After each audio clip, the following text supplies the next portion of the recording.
This video is brought to you by people like you. Thanks for all the requests. Avatar: The Last Airbender was a show that I missed out on growing up. I don't know how, I just never watched it. And now that I finally finished going through the series that I bought on Blu-ray, Netflix has decided to add it to their streaming service, because of course they have. Yay, physical media. And missed out I did, because like everyone on YouTube and everywhere else on the internet, I really like this show. It's like cool and stuff. But there's something that this show did musically that I've never seen before. And even though I've seen what feels like several years worth of Avatar content, I still don't fully feel like I've grasped the full online presence of the Avatar fandom. So if someone else has covered this somewhere in their blog or something like that, let me know just so I have someone to talk to, because the quarantine's really starting to get to me. Okay, so I know that I'm preaching to the choir here, but just in case you aren't super up on the Avatar discussion, one of the cool things about Avatar: The Last Airbender is the thought that they put into the world building. Like, each of the four nations are inspired by real life cultures and architecture. The Air Nomads are based off of Tibet, the Water Nation is based off of the Inuit, the Earth Nation is based off ancient China, and the Fire Nation is based on ancient Japan. Similarly, there are different real life martial arts styles that the different benders use. The Airbenders use Bagua Zhang, or the 8 trigram palm, the Waterbenders use Tai Chi, Earthbenders use Hungar, and the Firebenders use a Northern Shaolin style Wushu. Like, just to be crystal clear, a lot of thought went into the world building for this show, which is something I think that a lot of people resonate with. It's what makes for the fan fictions and such, with the original characters and everything else that makes me too scared to go on Tumblr.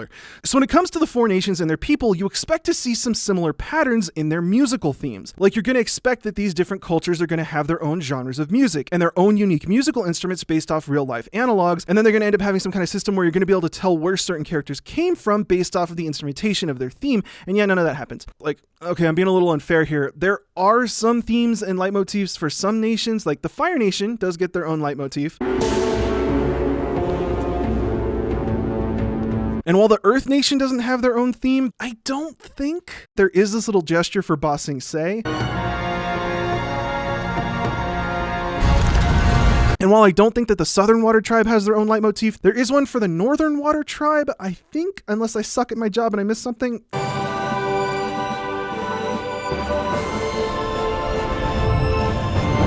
And in terms of the instruments, also, like, let's just look at a case study. Like, look at Uncle Iroh. He's Fire Nation, right? He's actually Fire Nation nobility, and the Fire Nation is modeled after Japan, so you'd expect to hear some Japanese instruments to go along with him, right? Well, here he is singing alongside an instrument that looks a lot like a pipa, which is a Chinese instrument, and Jeremy Zuckerman, one half of the track team, the other being Benjamin Wynn, has gone on record saying that he used a guzheng to represent Uncle Iroh, which again is a Chinese instrument. So maybe Iroh is like a secret earthbender? Okay, so you think like maybe I'm just being too nitpicky here, I'm just splitting hairs, but let's look at Sokka's leitmotif.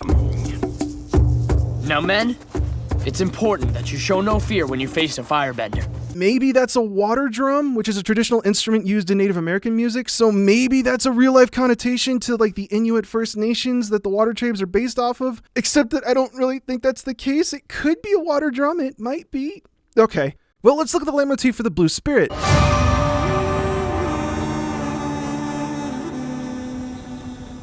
That's actually an instrument called a duduk, which originates from Armenia, which is totally out of left field for the rest of the show. So maybe that helps make the Blue Spirit feel like he doesn't really belong in this world, sort of? Or like, I guess you could look at this piece of music that we hear a lot with Aang.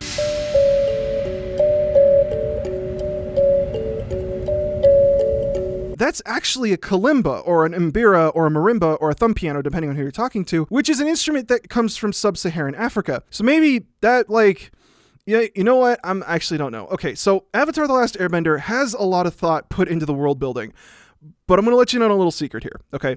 TV music tends to suck. And that's not like a jab at anyone. A lot of composers that work for TV do 10 times the work of video game and film composers, just because of the time constraints. It's not unheard of for TV composers to have a week to score a half an hour show. Now, that doesn't mean that you get to have a week to sit in front of your computer and work everything out, and then play a round or two of League of Legends, and then wake up with a hangover from drinking because you ended up playing League of Legends. That means that you have to write what you're going to do for that half hour show, then it gets sent out to the orchestrators, then you have to get it scored, and then it gets mixed, and then it all gets approved by the showrunners in just 1 week. So you have one, maybe 2 days max to write about a half an hour of music every week for several months on end. It is an insane expectation for these composers. And even then, the music team might still not be in the loop for what happens in the show. You might get some concept art, maybe a general idea of what the show's doing, but for the most part, it's completely possible that you're finding out what's happening in the show as you're scoring it week by week. So trying to plan things ahead of time when you're scoring for a TV show can sometimes feel like the first 15 minutes of Saving Private Ryan. If there's a twist in the show or some character ends up disappearing and then reappearing, appearing a couple seasons later, there's a good chance that you won't know until it actually happens, which makes using a technique like leitmotif or giving all your characters and places and ideas musical themes exceptionally valuable. If everything has a super recognizable theme, then instead of having to write a brand new half hour of music every week, you can copy and paste music that you've already written to both save time and give your show a common thread for the audience to grab a hold of, which is exactly what they did in Avatar. Now bear with me, because even when singing its praises, there are still parts of the music in this show that get a little funky. Like this 4 Seasons song that Iroh sings. Winter, spring,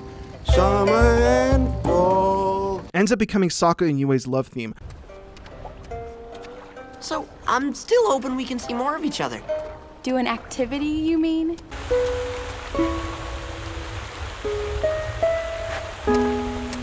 Now, why does that happen? I don't know, but Theodore Morris has a whole video talking about it. Go check it out. So, like, Sokka gets his own theme, but Katara doesn't. Momo gets his own theme, but Appa doesn't. The Fire Nation gets their own theme, but the Air Nomads don't. Azula gets her own leitmotif, but Toph doesn't. Now, I know that some people say that Toph's theme is what we hear when she's wrestling the guys in the place with the rocks and everything, but it never really comes back, so it's tough to say. Like I said, you've got to give TV composers, like, a grain of salt, or however that saying works, when it comes to the scoring. Like, you can tell that during the first season, they were kind of flying by the seat of their pants, but by season 3, everything had its own leitmotif and they were flying in perfect formation. But the way that they got from point A to point B was that instead of just giving everything a leitmotif, they ended up scoring adversity. Everything that gives Team Avatar a problem gets its own reoccurring leitmotif in the show. So even though we, the audience, have already been introduced to Zuko, when Aang and the group are introduced to Zuko and the Fire Nation, we get a motif that sticks around for the entire show. They're the villains and it's super easy to recognize.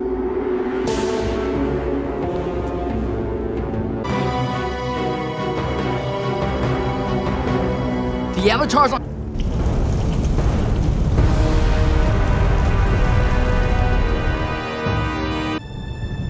Oh no.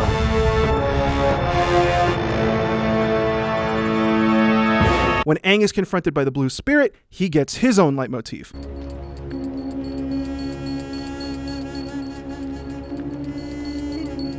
When they get to the Northern Water Tribe, Team Avatar has to deal with Master Pakku, the Jerku, so the Northern Water Tribe gets its own leitmotif.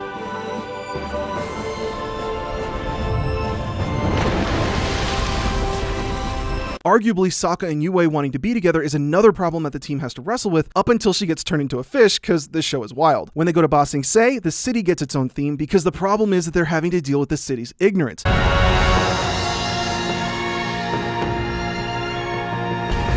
Which is different from the secret police force, the Dai Li, which again get their own leitmotif to represent them when they're doing some shady stuff. And right about here is where the leitmotific system really starts paying off, because when we're introduced to Azula, we hear the Fire Nation leitmotif, but it's in a different arrangement.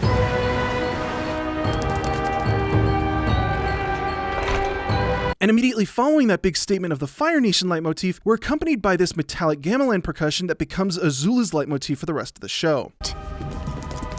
Princess, I'm afraid the tides will not allow us to bring the ship into port before nightfall. I'll follow this trail.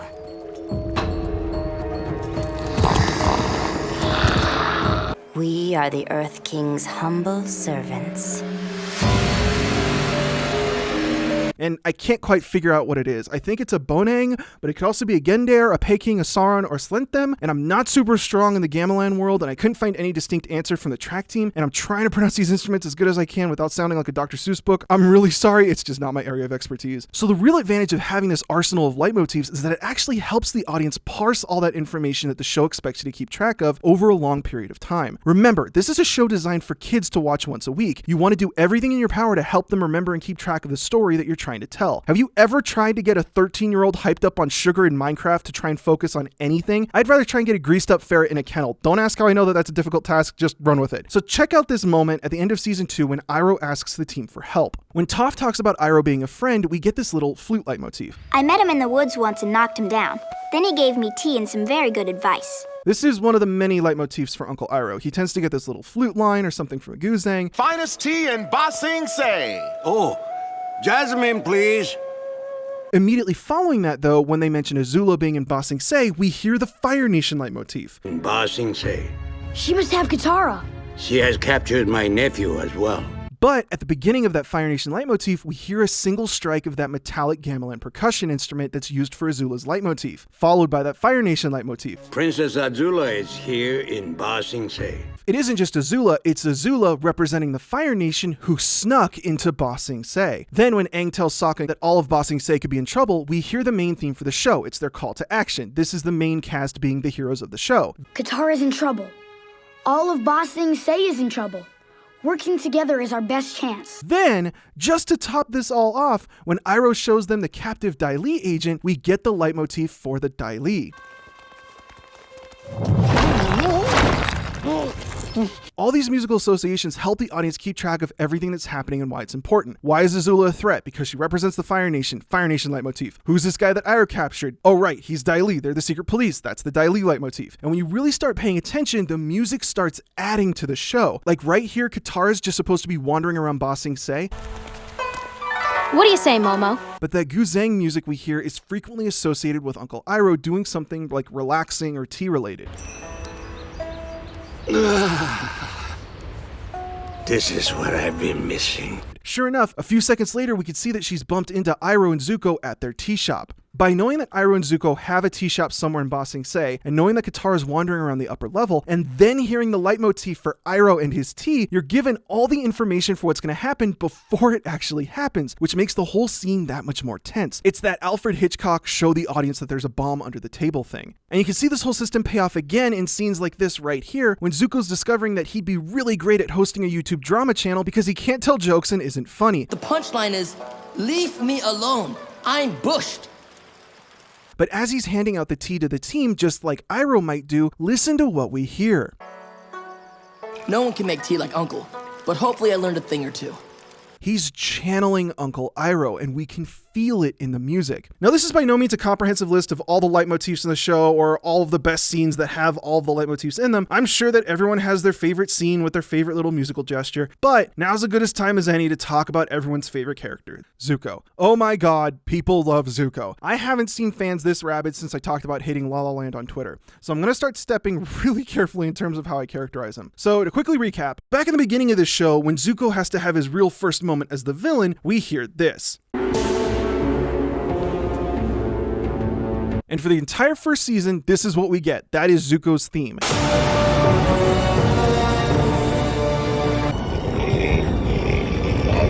I want the Avatar alive! And whenever Zuko puts on that blue spirit mask, we hear that duduk again. All clear. Cool. I mean, hot. Fire Nation, high five. I don't know, I'm getting too old to be relatable. So everyone just follow my lead and stay cool. Or as they say in the Fire Nation, stay flamin'. Okay, but listen to what we get when Zuko cuts his hair.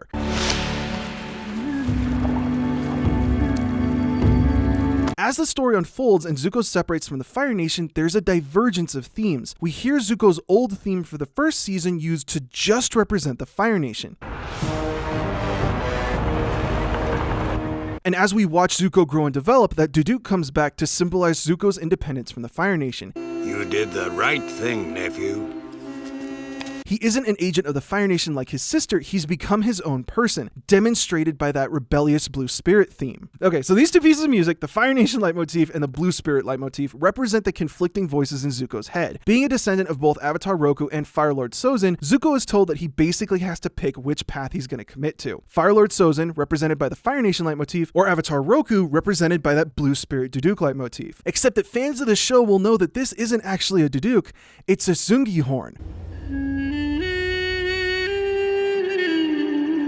That horn that Iroh plays during both the episode where we're introduced to the Blue Spirit and at the very end of the series is called a Sungi horn. In fact, we even get to see Aang play it for a little bit. And Zuckerman has actually said that in order to get that Sungi horn sound, he had to mix in some duduk with trombone. This is actually its own instrument. And really, when you think about it, Zuko's entire internal conflict was fostered by Iroh's presence and encouragement. And begin asking yourself the big questions. Who are you? And what do you want? You can literally hear Iroh's influence in Zuko's musical identity, mirroring how Iroh helped Zuko grow and realize his true potential, which, strangely enough, is almost exactly what we get with Aang. Like I said before, normally when we see Team Avatar, especially in the first season, we get this kalimba line.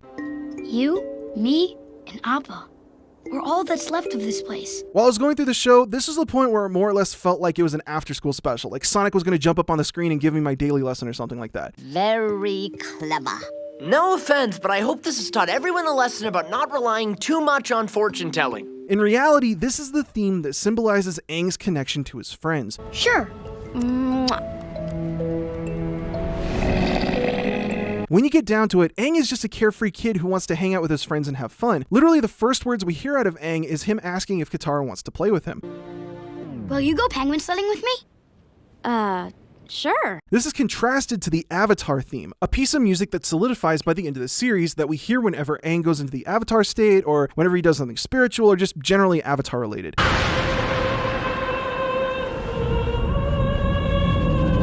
All the past avatars, all their experience and... It represents his responsibilities, what the world demands from him, and Aang's journey to be able to shoulder the responsibility of the Avatar. Like Zuko's transition from being the prince of the Fire Nation bearing the weight of his family to becoming his own person, Aang goes from being so independent that he runs away from his responsibilities to becoming the Avatar and saving the world. But where Aang and Zuko differ musically speaking is, strangely enough, the main theme for the show. Frequently, you'll hear the main theme for the show, the music that plays over the title, whenever the team's doing something heroic.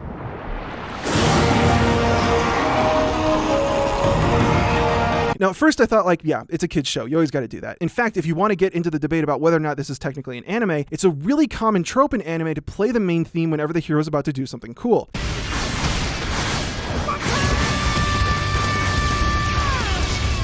So initially, I just dismissed hearing the main theme. That was until I saw my favorite episode of the series, and perhaps my favorite TV show listening experience of all time. Season 3, Chapter 13, Firebending Masters. Now brace yourselves, because this is like really, really cool. Okay, brief recap. So in this episode, Zuko's lost his mojo. He's having trouble performing, okay? So in order to figure out firebending, Aang and Zuko have to go back to the original firebenders to try and figure out how to firebend again. They end up doing this mirrored dance together that's totally a reference to Fusion and Dragon Ball, and they get stuck, they bump into the locals, screw up the ritual, and then they come face to face with two dragons. But when they begin the ritual, we get one of my favorite musical moments in all of TV history. We hear this. Chanters!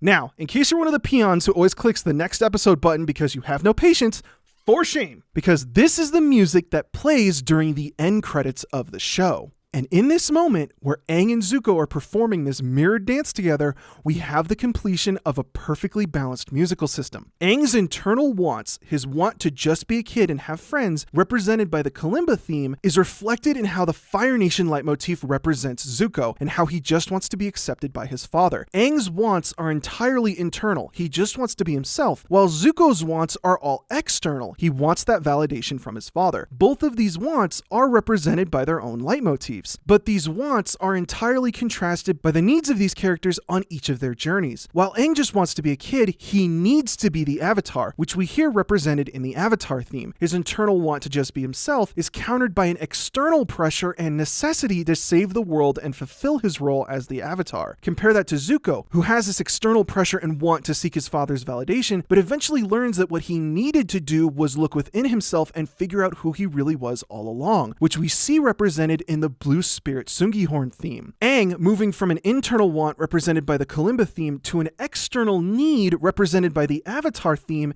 is paralleled by Zuko transitioning from an external want represented by the Fire Nation leitmotif to an internal need represented by Aira's Sungihorn. Both of these characters have traveled through an equal and opposite journey to find each other, and in this single beautiful moment where, as Zuko completes his training, he becomes the thematic equal and opposite to Aang on a meta-narrative musical level. Whenever Aang is doing something heroic, he's represented by the opening theme, arguably the main theme for the show. But where Aang is represented by the music that opens the show, now Zuko is represented by the music that ends it. But somehow, against all odds, Zuko's destiny was hinted to us from the very beginning of the show every time he had to fight with his firebending. I'll need more than basic firebending to defeat him. You will teach me the advanced set.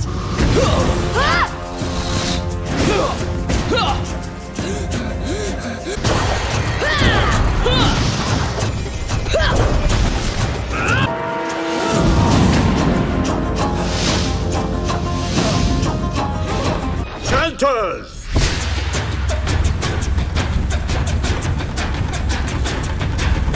Revealed in a moment where the two now have to rely on each other to both grow and finish their personal journeys about confronting the legacy of their birthright. Again, equal, opposite, and now complete. You might even go so far as to say that these two are like yin and yang. Thanks for watching. I'd like to thank my patrons for making these videos possible, with an extra special thank you to Abe Winterscheidt, Alec Kulakowski, Alex Klinkert, Always Posh, Anthony DiDonato, Ben Tastic, Captain Casey, Charlie Hawley, Christian, Clara Tan, Darren Elmgren, Elise and Thomas Constantine, Gregory Holderness, Google It, Gus Sanchez, Heptonian. I want you to tell me if my fear is justified that no one will pay attention to me if I'm honest about my addiction to ice cream. Isa Bobiza, Fee Fi Fofiza, Me My Momiza, Isa. Jason Kim, Joe Engel, John Egbert, Jordan Adams, Joshua Park, Julian Dubois, Karen Rosenau, Hayden Elza, Keltier, Major Zladwina Elizabeth IV, de Lanyard Lai Wednwigu, Michael Hubbard, Mike Wisnick, Mythlic Denick, Mohammed Abo Aoun, Myron John Tatarn, Nicholas Coent, Preylock, Taliver Heath, Terra Fimiera, Transpanic Power Hour, Rafael Martinez Salas, Rick Osborne, Ryan Vick, Sydney Fox, Who Am I, and Wisdom Minari. I'd also like to thank everybody who requested that I talk about Avatar The Last Airbender. There are just way too many of you to actually put you up on the screen like I normally do, sorry. But thank you everybody who's wanted me to watch this series. It was tons of fun. If you like what you saw here, be sure to subscribe and check out my other videos. Follow me on Twitter and Twitch to have your musical questions answered live. And if you really like what I'm doing, then consider supporting the channel on Patreon. But that's all I got for now. Thanks for watching. Drink cactus juice. It'll quench ya.